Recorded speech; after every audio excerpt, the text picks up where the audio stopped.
Anacapa. The boat left at 8 a.m., and that wouldn't have presented a problem, or not especially, if Damian hadn't been in town. But then Damian was the whole reason for being here on this dock in the first place. The two of them hunkered over styrofoam cups of coffee and shuffling in place with an assemblage of 30 or so males and 2 females, one of whom would turn out to be the deckhand, waiting in a kind of suppressed frenzy to board and lay claim to the prime spots along the rail. Hunter didn't like boats. Didn't especially like fish or fishing. But Damian did, and Damian, his roommate at college 14 years ago and a deep well of inspiration and irritation ever since, always got his way.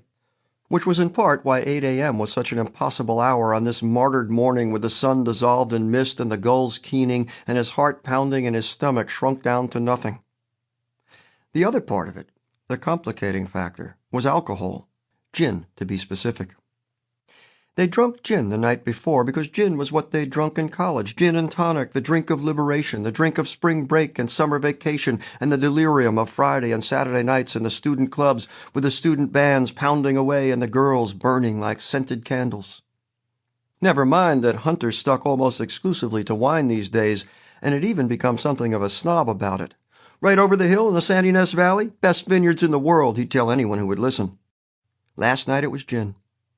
It had started in the airport lounge when he'd arrived an hour early for Damian's flight and heard himself say gin and tonic to the bartender as if a ventriloquist were speaking for him. He'd had 3 by the time Damian arrived, and then for the rest of the night, wherever they went, the gin, which had managed to smell almost exactly like the scent of the jet fuel leaching in through the open windows, continued to appear in neat little glasses with rectangular cubes of ice and wedges of lime till he and Damian collapsed at the apartment 5 short hours ago. He stared blearily down at the blistered boards of the dock and the tired sea churning beneath them. For a long moment he watched a drift of refuse jerking to and fro in the wash beneath the pilings, and then he leaned forward to drop a bowl of spit into the place where, he supposed, waxing philosophical, all spit had originated. Spit to spit. The great sea, the Lhasa, roll on. The water was gray here, transparent to a depth of 3 or 4 feet, imbued with the smell of fish gone bad. He spat again, watching transfixed as the glistening fluid, product of his own body, spiraled through the air to vanish in the foam. And what was spit, anyway?